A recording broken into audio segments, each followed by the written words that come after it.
National company में software engineer Kapil Singh Amarnath से रामेश्वरम तक की पैदल यात्रा पर निकले हैं और कपिल अब तक 2000 किलोमीटर की यात्रा महाकालेश्वर मंदिर में दर्शन करने पहुंचे।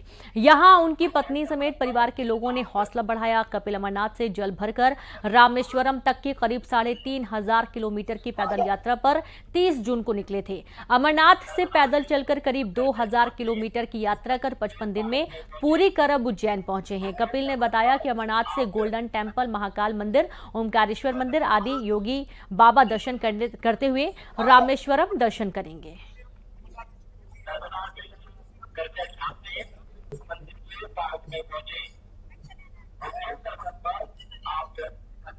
मेरी जो यात्रा है वो अमरनाथ से रामेश्वरम की है और अमरनाथ से मैं 30 जून को चला था और अब तक मैं महाकालेश्वर मंदिर पहुंच चुका हूँ आज। और आज फिर मैं अपनी यात्रा आगे स्टार्ट करूँगा ओमकारेश्वर के लिए।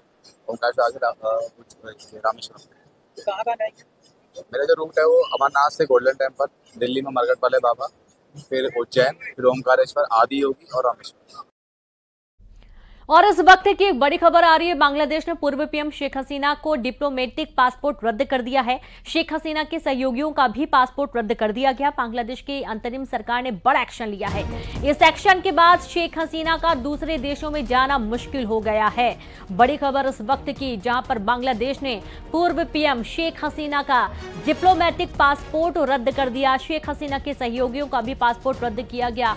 बांग्लादेश की अंतरिम सरकार ने यह बड़ा एक्शन लिया है और इस एक्शन के बाद शेख हसीना का दूसरे देशों में जाना अब मुश्किल हो गया है। हालांकि पहले जानकारी मिल रही थी कि शायद वो किसी अन्य देश में हैं, लेकिन अगर वो किसी अन्य देश में हैं तो उनके लिए बहुत मुश्किल है। लेकिन अगर वो अपने देश में या कहीं और हैं तो उनके लिए और भी ज़्यादा मुश्किलें हैं, क्योंकि वो बाहर नहीं जा सकती हैं। हर तरीके से शेख हसीना के लिए मुश्किलें खड़ी हो चुकी हैं, क्योंकि एक तरफ तो विरोध प्रदर्शन, उनका इस्तीफा देना, उसके बाद उनको वहां से भागना पड़ा और अब उनके जो करीबी हैं उनके भी पासपोर्ट रद्द कर दिए गए हैं। ये एक बहुत बड़ा मामला है जहां पर एक्शन लिया गया और इस एक्शन के तहत शेख हसीना का दूसरे देशों में जाना प्रतिबंधित हो चुका है।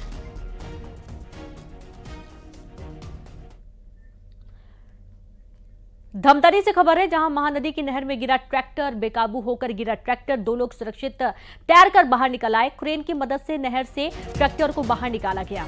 बड़ी खबर है धमतरी से, जहां पर महानदी की नहर में ट्रैक्टर गिरा, बेकाबू होकर गिरा ट्रैक्टर, 2 लोग सुरक्षित तैरकर निकले। क्रेन की मदद से नहर से बाहर निकाला गया ट्रैक्टर बाहर। संवाददाता अभिषेक जुड़ गया। अभिषेक, कैसे हादसा हुआ?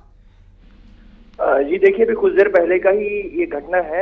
खेती किसानी के काम अभी तेजी पर है, तो जो किसान है नहर के किनारे से आना जाना करते हैं ट्रैक्टरों से अपने, उसी दौरान एक ट्रैक्टर जो है बेकाबू हुआ और नहर में जाकर गिर गया। नहर में भी पानी छोड़ा गया है बांध से, तो काफी ज्यादा पानी है। लेकिन अच्छी बात यह रही कि जो 2 लोग सवार थे चालक सहित, वो सुरक्षित खुद तैर कर बाहर निकल गए। बाद में फिर क्रेन बुलाकर डूबे हुए ट्रैक्टर को निकाला गया। शुक्रिया आपका अभिषेक तमाम जानकारी के लिए। तो क्रेन की मदद से डूबे हुए ट्रैक्टर को भी बाहर निकाला गया। हालांकि ट्रैक्टर सवार जो लोग थे उन्होंने तैरकर अपनी जान बचा ली। यह हादसा हुआ है, अनियंत्रित होकर ट्रैक्टर जा गिरा नहर में।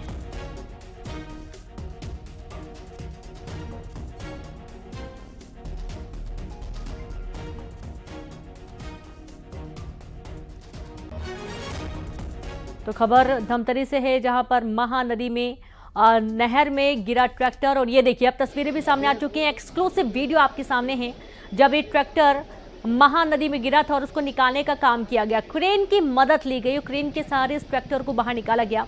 हालांकि इस दौरान जब ट्रैक्टर गिरा था तो इसमें जो लोग सवार थे उन्होंने तैरकर अपनी जान बचा ली और बाल जान बची। बेकाबू होकर ट्रैक्टर गिरा, 2 लोग सुरक्षित तैरकर निकले बाहर। क्रेन की मदद से अब इस ट्रैक्टर को बाहर निकाला गया। आप ये देखिए कैसे क्रेन में लटका हुआ ट्रैक्टर है, मानिए कि कोई खिलौना लटका हो, लेकिन जब ये ट्रैक्टर हादसे का शिकार हुआ, इसमें 2 लोग सवार थे। गनीमत ये रही कि कोई जान माल का नुकसान नहीं हुआ है, सभी लोग सुरक्षित हैं। 2 लोग इसमें सवार थे जिन्होंने मौके पर तैरकर अपनी जान बचा ली। हालांकि ट्रैक्टर पानी में डूब गया था, जिसे क्रेन की मदद से बाहर निकाला गया।